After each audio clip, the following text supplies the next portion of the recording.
Assalamu alaikum hürmetli YouTube tomoshabinlari. Elatimizda yana sürüş başlandı. Şalı egib turibdilar, hamma sürüp yotibdilar. Yana şanzlar ekan xizmatda. Bemalol shunga murojaat etaverasizlar. Elatning xizmatini etdi. Assalomu alaykum şanzlar ekan. Alaykum, yaxshimisiz? Amansiz. Hay rahmat. Harman g'ayrat solib turibsizmi? Hay, turibmiz Ha. Sürüp yotibsiz.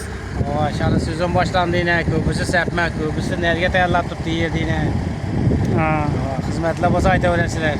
Pulok, qilgan hamma narsa bor, Hamma bor. chizilan bor. Chizilan bor.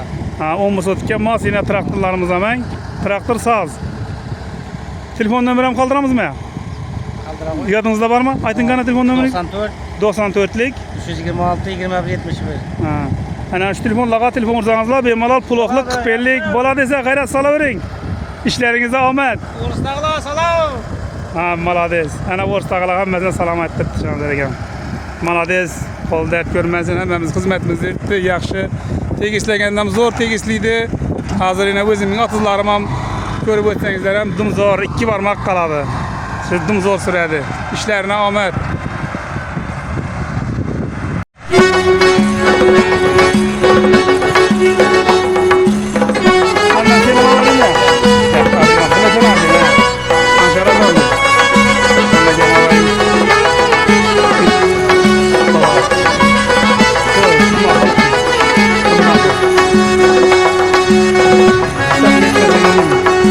Assalam, assalam, assalam, assalam, assalam, assalam, salam, assalam. Badrımaçım nikmanım, gelge salam. Murat destur halgeme, yettemge salam. Onlarga suv saçıp, gelge salam. Barchaga assalom, salom, assalom. Hammaga assalom, salom, assalom.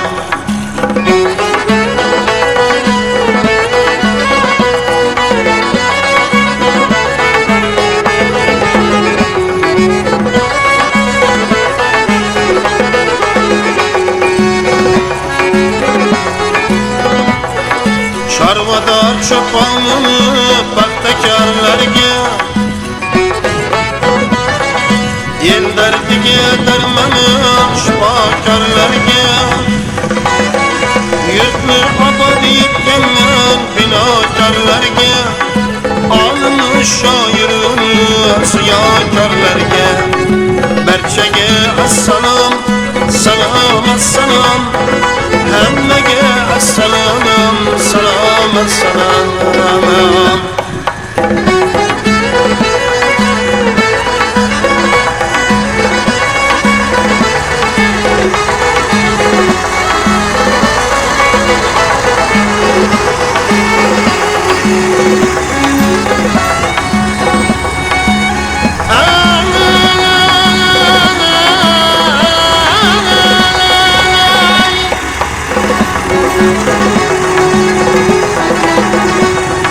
Bugün bir sakavat, el dayıksın dünya.